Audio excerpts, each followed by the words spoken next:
we don't have to social distance now. So, yeah, come in. Yeah.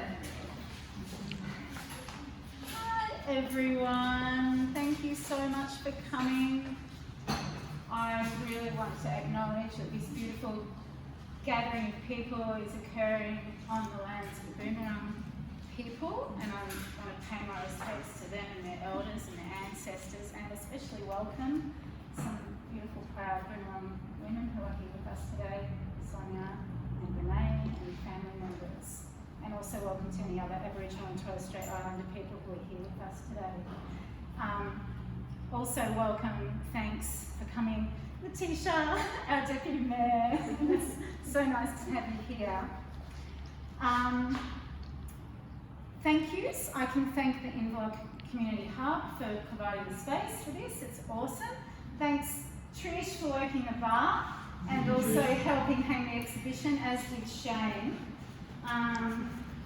Thanks to people who've travelled a bit of a distance to be here, and some extended family members and friends, as well as colleagues and community members. It's just so lovely of you to be here. Thank you. So I'll say a few quick words about this body of work, I guess, and I've called it a sense of place. So that's got a few layers to it, the name, and I thought I might just unravel some of those a little bit.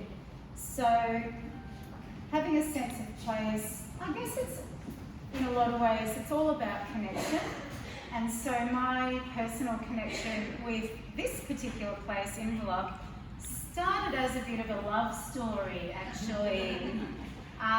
It was my partner, Shane Hogan, who first enticed me to spend time in Inverloch, and it's the painting just there around the corner, the long, skinny one, was one of the first paintings that I painted about Inverloch.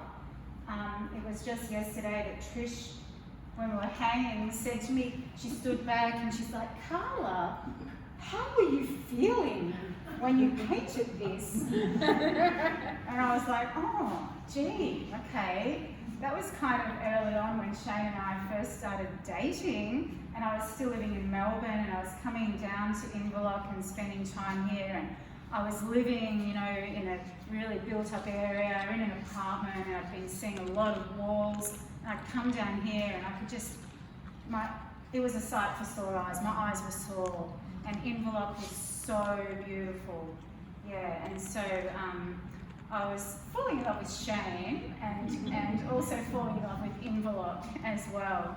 And that sense of connection sort of flowed on, and that painting's actually called In the Flow, flowed on to the welcome that I had, from Shane's extended family and friendship group, and then, a beautiful welcome actually Sonia gave me, and being welcomed by a traditional owner was something, very profound that really touched me very deeply. And I'm now sort of starting to build my own connections with people here in the community, and some artists and musicians. So, it's just becoming more and more a sense of place and a sense of belonging for me. And that's sort of what I wanted to share. Speaking of the musicians, there they are. So, yeah, I also wanted to make sure that we all thank the very lovely, thank you, Jenny Taylor and Joe Simpson.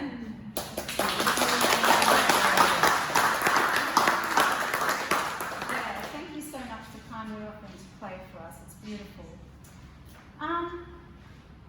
The other thing that I kind of wanted to touch on a little bit is I'm also an art therapist, and so my painting practice is a wellness practice for me. When I'm painting, I'm attending to my environment, I'm becoming present, I'm attuning to the place that I'm in, and I'm listening, through my eyes, if you like, in a whole-bodied kind of a way. And the reason that I love painting things that I see in nature is that I'm a big fan of the idea that it doesn't matter what the question is, nature has the answer. Yeah, I can see people nodding. Yeah. And so some of the most important life lessons that I learn are through my painting practice and paying close attention to nature, and messages like, things like, oh, everything's connected and everything wants to be connected, and also the idea that light pushes through. So you'll notice in a lot of my artworks that I paint the foreground first and then I actually paint the background, because I love the shapes that are made by the light pushing through, and to me that feels like a beautiful metaphor that I can take into life as well. So I guess the other part of connection is that the painting practice is a way of connecting to the nature inside myself and finding a sense of my own place in the cosmos.